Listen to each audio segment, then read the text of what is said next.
Kailangan ko matapos itong Coffee is life. para maipasa ko na. Mamaya pala. Uy, sipag naman ng anak ko na yan. Siyempre pa Oh. Ay, kamusta nga pala yung exam ninyo?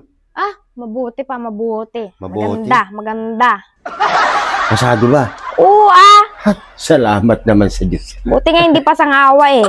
Ay, may tanong ako sa'yo. Oh, Talagang, matalino ka ba talaga sa school? Oh, ito, makinig ka. Mayroon akong isang kaibigan. kung pa tinanong mo, anak mo to. Oh, siya, ito. Papanhik siya ngayon sa building. Ngayon, pag sa kanya sa elevator, hanggang 10th floor lang. Bakit? Bababa siya, tapos maakyat siya sa... Baliwata yung aakyat siya. kaibigan mo eh. Hindi! Baliw Matino yan. to, matino! Amakin mo, mag-elevator hanggang 10th floor tapos aakyatin niya, Yan ang tanong nga. Sagutin mo. Di ba? Malay ko Sabi sa'yo ko pa. Malay ko dyan sa kaibigan mo, baliwata yan. Hindi baliw yun. Akit ng 10th floor, tapos akit ulit ng Ang 13th floor. tinutulog ng tao. Kaibigan ko yun.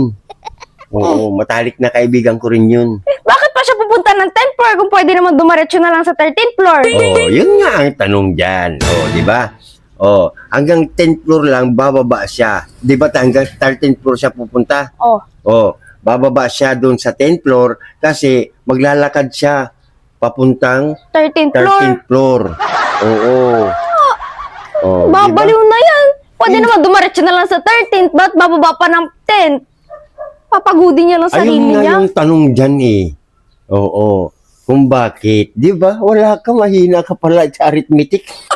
Tawagan natin kaibigan mo para malaman natin yung sagot. Ay, hindi. Kailangan sagutin mo kung talagang matalino ka. Ika nga.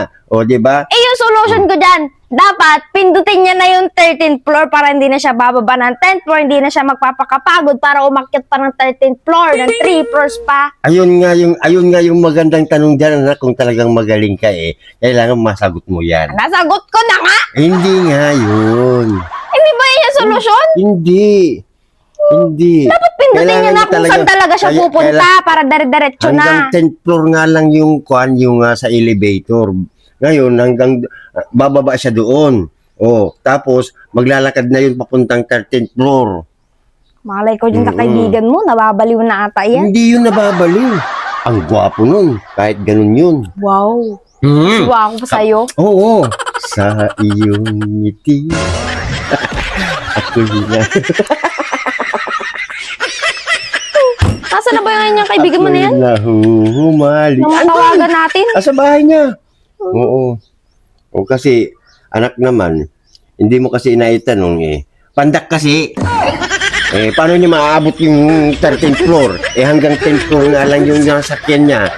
Di ba? Hindi nga niya makalabit yung 13th floor para dumiretso sana yung elevator.